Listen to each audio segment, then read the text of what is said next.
Hey.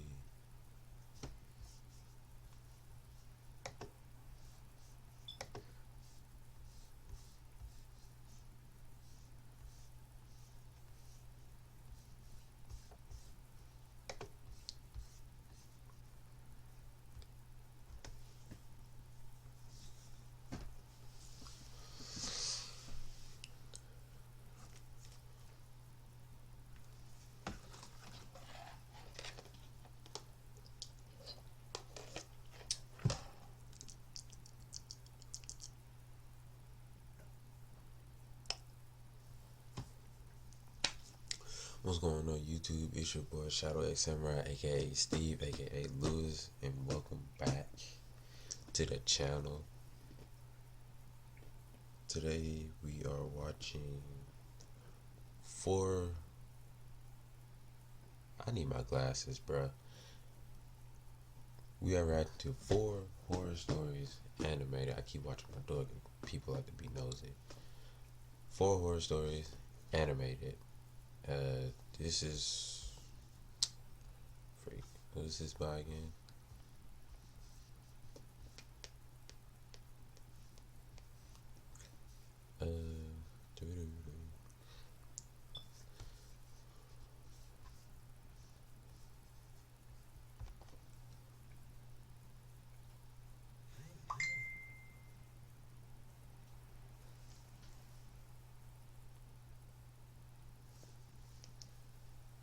What's going on, everybody? It's your boy Shadow X Samurai, aka Steve, aka Lewis.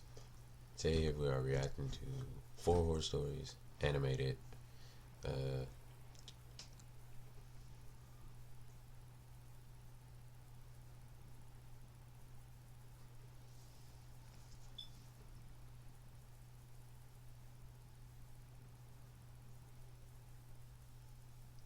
I'm tripping.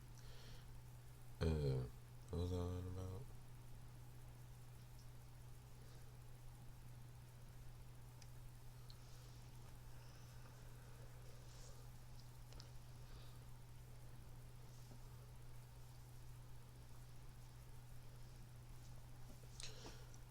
Welcome to the channel, everyone. It is your boy Shadow X Samurai, aka Steve, aka Lewis. Today we are reacting to 4 horror stories animated. Channel is Nightmare Files. I will be putting the link in the description to their channel. You can go like and subscribe to their channel, support their channel. But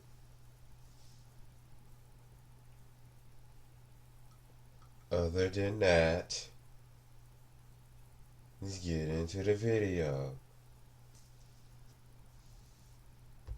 Nightmare Files.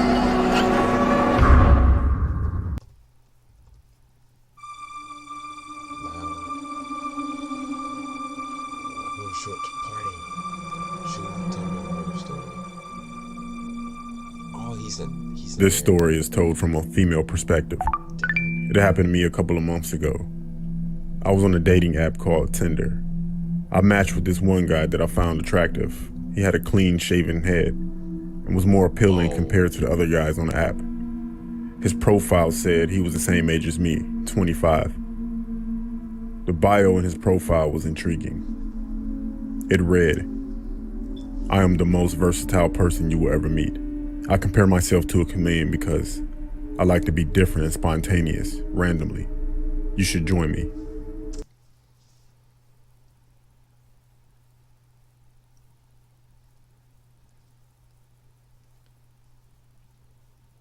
I would have stopped reading on that first sentence because I just don't trust it at all. I would have never trusted it at all. And who uses Tinder these days? Like, no. It's not even that special. Tinder is weak. This made me compelled to chat with him. He then sends me a direct message saying, "Hi, I'm Dennis. I sent him a message back introducing myself and asked him what brings him on Tinder. He responds by saying, "Want to have dinner at my place tonight?" Ignoring the fact that I just asked him a question. Without hesitation, I message, "Sure." I usually wouldn't be so forward with someone I just met online, but something seemed compelling about this guy.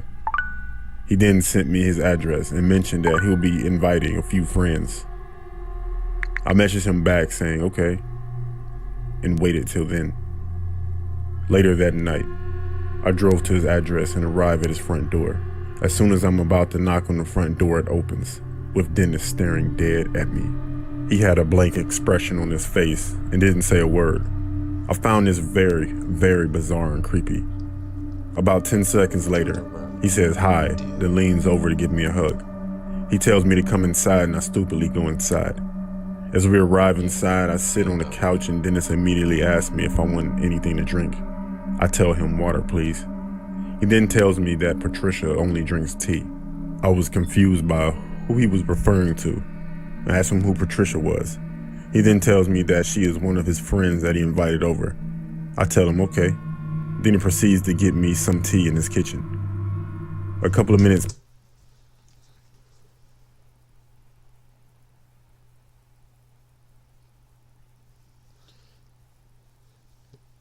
I'm still creeped out from the video from last time, bro.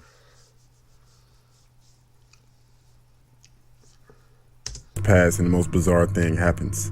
Dennis comes out of the kitchen with 2 cups of tea, dressed as an adolescent child. He wore a yellow hoodie and blue track pants. The clothes honestly looked like it belonged to a teenage boy. He places the 2 cups of tea on the table and reintroduces himself again, saying his name is Hedwig, in a creepy child's voice. I found this really disturbing and assumed that this was some sort of sick joke. I awkwardly put on a fake smile and go along with the alleged joke. At this point, he tells me, "Drink the tea," again in a disturbing child's voice. No. I really didn't want to, and knew I had to get. Yeah. So I cleverly say, "Don't we have to wait for your friend Patricia?" He got angry and said that if I don't drink it, he will release the beast. He honestly sounded like the type of child that throws tantrums when their parents don't buy them things that they want. I was trembling in fear and didn't know if he was armed or had a knife on him, so I drank it. The room suddenly started becoming blurry, and I eventually started fading, then blacked out. I assume it was from whatever he put in the tea. I then remember waking up on the floor and seeing a woman standing in front of me. The woman was wearing burgundy. Looks like a burgundy long sleeve shirt, black skirt and some heels. I eventually get up from the floor and rub my eyes to see that the woman was Dennis, dressed as a female. I remember thinking to myself, this guy is a psycho. He then said, "I'm Patricia. Would you like to have a tea party with me?" in a female-like voice. I thought to myself, this guy is so fucked up. I acted fast and told him, "I'll be interested in a tea party only if you invited Hedwig back," which was the teenage boy he imitated earlier. Surprisingly, he obliged and walked back into the kitchen to supposedly get Hedwig. I immediately used this opportunity to haul ass out of there and drive home. It's been a month since the incident occurred. I haven't taken effort to report it to the police. I don't know if that was the smartest decision, but as I tell you this story, it still resonates with me until this day. Release the beast. Release the beast.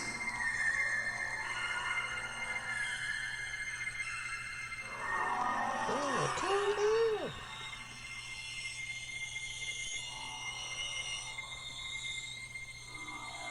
These over there spazzing out.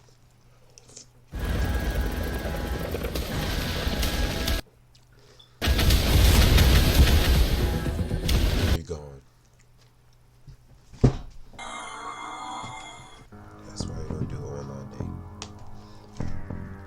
Things tend to get weird. And One night, hit while you. walking home, it started raining. Just what I needed, I thought to myself. I had no umbrella and I was in the middle of a road that crosses a forest. With no place to cover, I decided to keep walking and wait for a car to pass. You're and maybe black. hitchhike.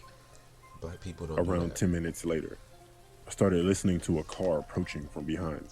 I looked back and the car stopped by my side.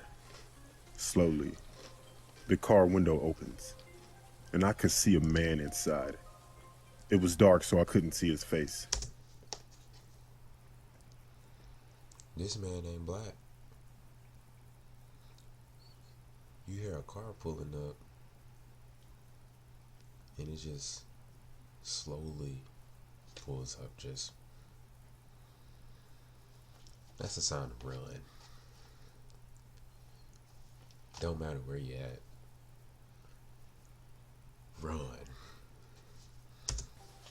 I heard the man ask, "Do you need a ride, son?" I told him yes, please, because there's no way I was going to keep walking in this rain. This guy looked like an old man. He was skinny, with a wrinkly face. He didn't look dangerous at all. He actually seemed nice. You look like he's gonna We did die. some small talk until I was reaching my destination. I told the guy to drop me here and I could walk the rest. The rain had stopped by now. The guy said nothing, so I repeated again. "You can drop me here." He says, No, not yet. You're not ready." What? I thought to myself. I'm not ready for what? I was getting nervous, so I tried one more time. "Please, sir, let me out here." He looks at me with his eyes wide open. Now I can see his face. The guy looked old and his face was wrinkled with sharp teeth, and I said no. I felt sick and I thought I was going to throw up. I was stuck there with that guy. I thought my only way out would be to open the door. I tried opening the door, but it was locked and I am in full panic by now. I feel a weakness going through my body as I feel myself pass out. Finally, my eyes close and everything goes black. I woke up in the bed. I look around.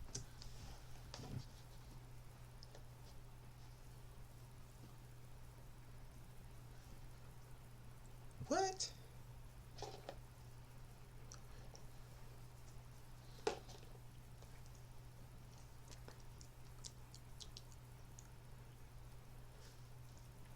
Who is this? Who is this guy? Just decides to fall asleep in a car because an old dude tell him you can't get out.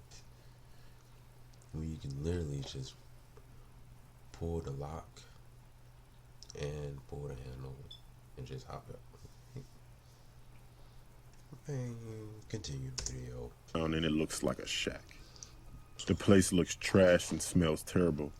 At the side of the bed, I see some basic medical equipment. I listen to footsteps outside near the door. Without having a lot of time, I pretend I am still knocked out and I wait. I don't keep my eyes shut. I leave a small opening. I wanted to see who was coming. The door opens. I see someone. I keep opening and closing my eyes very little to make sure he doesn't see I'm watching him. He reaches my side of the bed. He turns to the other side and starts picking up the medical tools. What is he going to do to me, I thought. With very little time to make a decision, I needed to do something quick, or God knows what will happen. I gained courage and I slowly get up. I started running to the door. While I was reaching to the door, I took a glimpse on the right, and there was an open door. Inside is an image that I would never forget. I saw a body of some random person and I wanted to throw up, but right now, I needed to escape. I opened the door and I ran through the woods. It was very dark. I couldn't see where I was going, but I didn't care. I just needed to be far away from that place. Finally, I arrived at the main road and I kept running. I found an open diner. I went inside and I'd used their phone appreciate it and if y'all called the got away from cops. my floor. I gave the police a report of what happened. Then they took me safely home. A few months later, I saw on TV that the fugitive from an asylum was caught. He was living in a cabin in the woods. It was the same guy that kidnapped me. Suddenly, I had the same feeling from that night. But at least the guy had been caught. Never again in my life have I hitchhiked.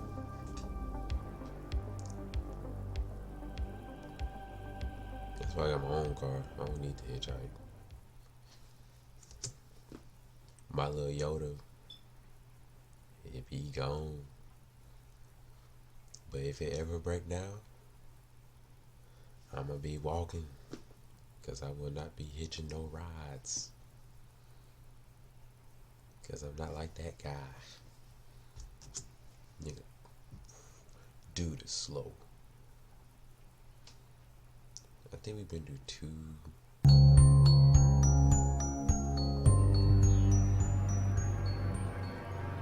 I was a regular on the chat rooms on the Always wanted to go on the dark web, but I'm too terrified to go on it.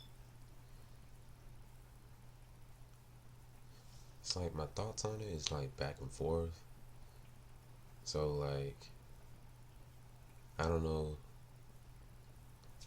I don't know. Y'all let me know. Should I like try and enter the dark web and see like what's on it? the deep web back when I was a sophomore in high school. Literally every day for about 5 months straight. Before school, after basketball practice, and before bed. I was always on there. I'd chat with this one guy all the time because he seemed really cool. He'd always link me to funny videos. In about a month 3, it all changed. He would send links to weird rooms, then to dark live streams. So one day I was on a stream, and there was a lady chained to a bed and gagged. Then I clicked off of the stream, and I tried to click something else, then the mouse quit moving. It started to move by itself, and clicked back on the stream with the lady chained down. When it opened back up, the lady was still there, and a man with a potato sack on his head was on the screen. The potato sack only had one eye cut out, and that's all. There was a table that had a hacksaw, gun, and scissors with a shaving razor. The man spoke into the camera and said, "Pick one." Everyone picked the scissors and the razor. He then shaved her head. After that, he said, "Pick another one." Then everyone picked a gun. He picked it up, held it to her head, while the woman was screaming, and then I gained control of the mouse and clicked off of it. I was thinking to myself, what am I watching? Then my mouse clicked on another stream.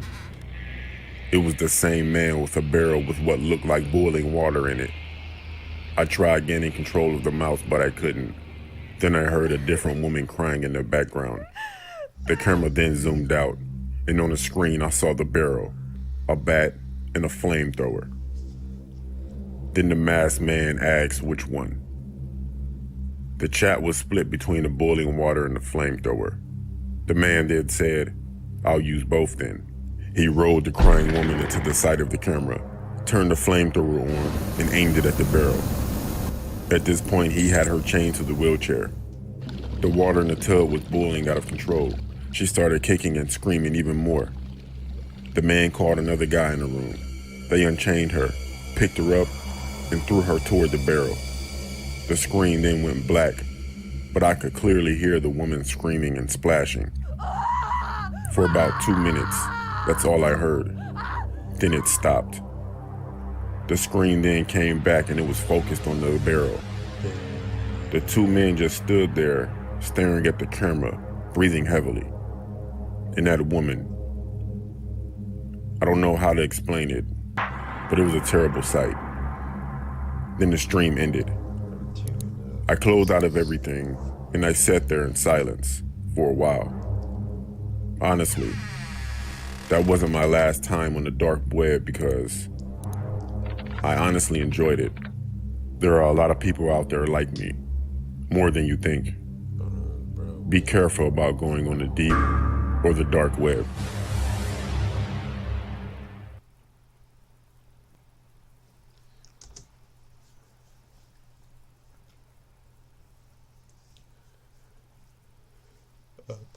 I'm confused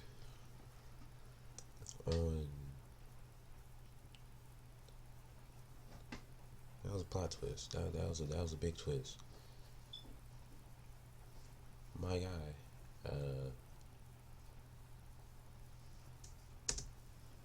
I had 3 really good friends, and their names were Kevin, Ryan, and Tommy.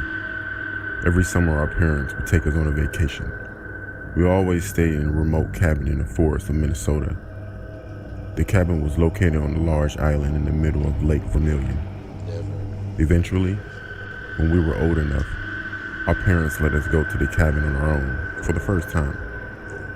When we got there, we parked the car on the gravel road beside the lake. Then we had to take a boat across the lake, about half a mile to reach the cabin. Say what? There were a few other cabins on the island, but they were all at least half a mile away.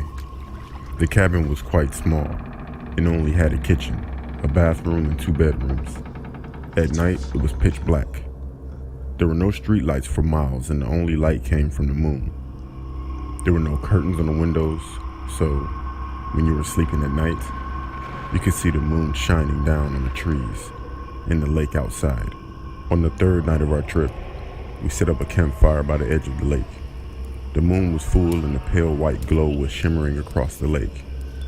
We were gazing up at the stars when all of a sudden we heard a splashing sound, as if something was moving about in the water. Ryan suddenly stood up and pointed, saying, "What the hell is that?" We all looked in the direction he was pointing, peering into the darkness. After a while, I couldn't make out what he was pointing at. I'll never forget the feeling of terror that came over me. The hair on the back of my neck stood up, and goosebumps appeared on my arms. I was paralyzed in fear. Out in the middle of the lake, there was a woman's head. It was just floating there on the surface of the water, staring directly at us. She had pale white skin and long black hair. Her hair was matted to her face. The rest of her was submerged or not even there. We tried to tell ourselves that it was just a loon. They are black and white birds that hunt at night, diving deep into the water. It didn't look like a loon, but that's what we tried to convince ourselves. Instead of just sitting there trying to convince yourselves that it's fake and it's not there, how about you convince yourselves on just, hitting the boat, then hitting that car and dipping, because that can't be me. Hold on. That wouldn't be me at all. Going to a cabin in the middle of the woods. No. It was. We threw some more wood on the fire and tried to forget about it, but it still gave me the creeps. About an hour later, I had to go to the toilet, so I walked down to the edge of the dock and peed into the lake.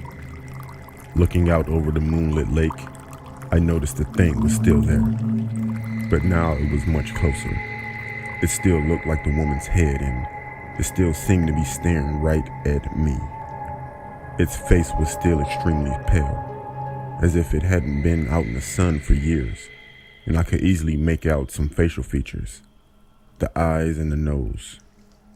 A feeling of incredible unease came over me as I realized it couldn't be a loon. There was no way a loon could just tread water for that long. There were no ripples around it either. It wasn't moving at all. It was just standing there, stiff as a board, submerged in the water.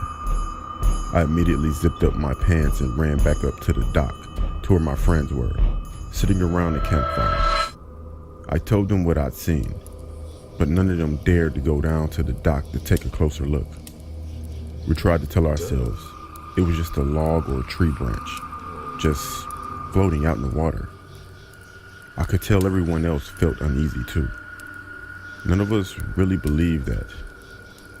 We went back into the cabin and we shut the door, locking it behind us. It was very late and we just needed sleep. None of us mentioned a thing in the lake. We were all trying to avoid talking about it, honestly. There were no curtains on the windows, and I was getting ready for bed. I couldn't help but taking one last look. Peering out of the window, I could see the lake clearly, illuminated by the full moon. But the thing wasn't there anymore. It had completely vanished. I let out a sigh of relief, thinking it was a log that just floated away, or else it sank below the surface.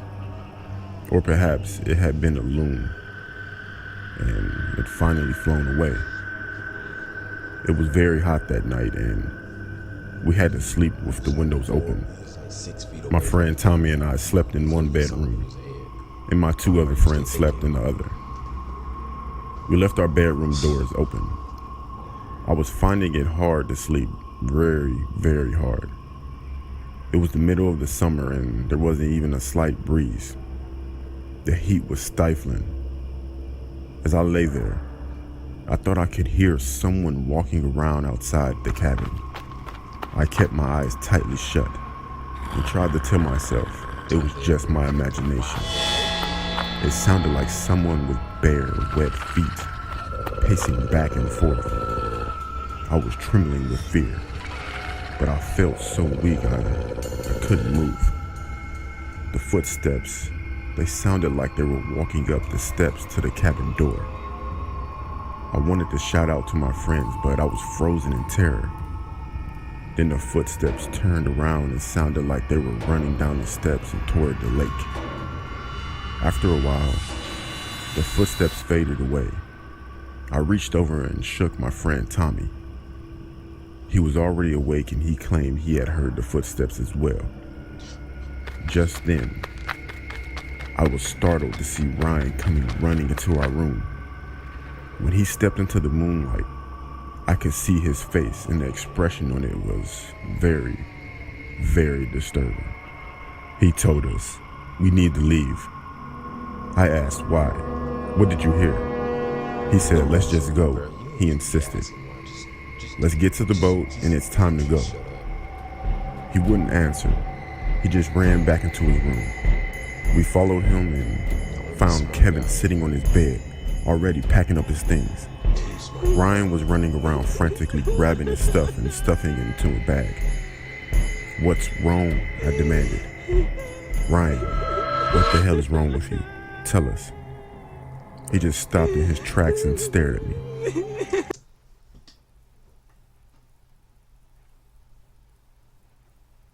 One of y'all should just hit this dude in his mouth because he's sounding real dumb right now.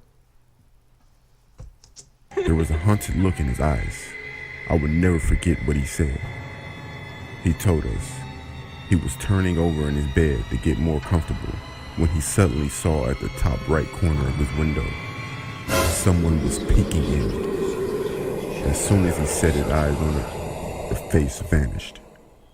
He said all he saw was long black hair hanging down the window, ghostly white skin, and one large eye staring at him. When he said that, it chilled us to the bone. We realized that if the face was in the top right corner of the window, that meant the thing had to be damn near 8 feet tall, or else floating in midair. I felt like I was going to be sick. "Let's just go," Ryan said in a very serious tone. "Let's just go now." We all agreed and packed our stuff up as quickly as we could. We grabbed our bags and ran out of the cabin, locking the door behind us. As we scrambled down the front steps, I glanced to the side and I saw footprints, bare, wet footprints, in the dirt all around the cabin. We ran down to the boat and threw our stuff in.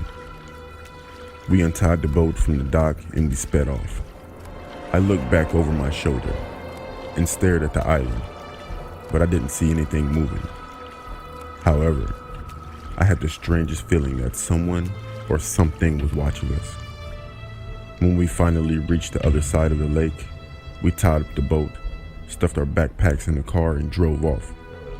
We had been driving for about 10 minutes when, out of the blue, Ryan suddenly broke down sobbing. He kept saying over and over, "What was it, guys? What was it? What did we see?" On the way, we called our parents to tell them what happened. Ryan was freaking out, and we didn't know what to do. They told us to just get home safely and quickly.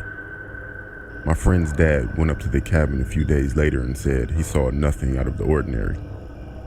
However, he did mention that there were bare, wet footprints all around the cabin, which he thought was odd. Whatever Ryan saw in the window really hit him hard. After his breakdown, he had trouble sleeping and ended up having to go into therapy. They gave him some pills to calm him down, and allow him to get a decent night's sleep. As time went on, he recovered and ended up being fine. But to this day, he still can't sleep unless the curtains on his window are completely shut. To this day, I still cannot explain what we saw in the lake that night. I never went back to the cabin. Tommy and Kevin had both gone back and everything was fine. But Brian refuses to go back, and frankly, I'm with him on this one.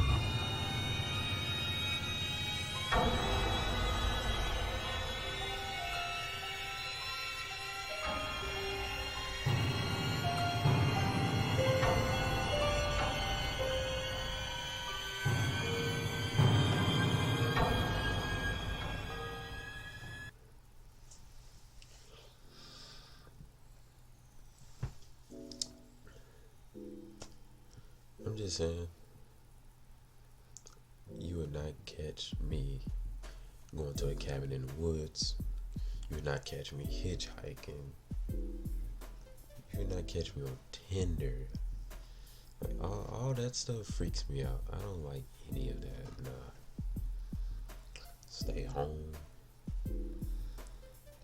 Be safe. That's all I like. I don't like no.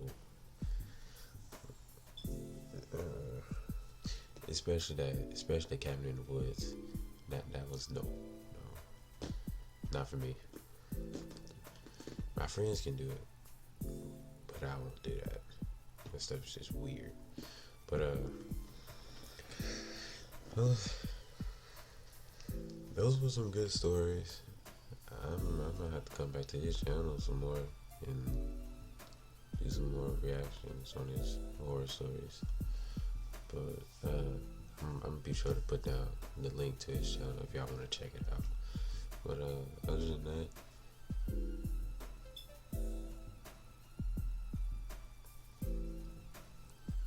that, thank you for watching the channel. Be sure to like, subscribe, comment down below, and that would be all on this video. So yeah.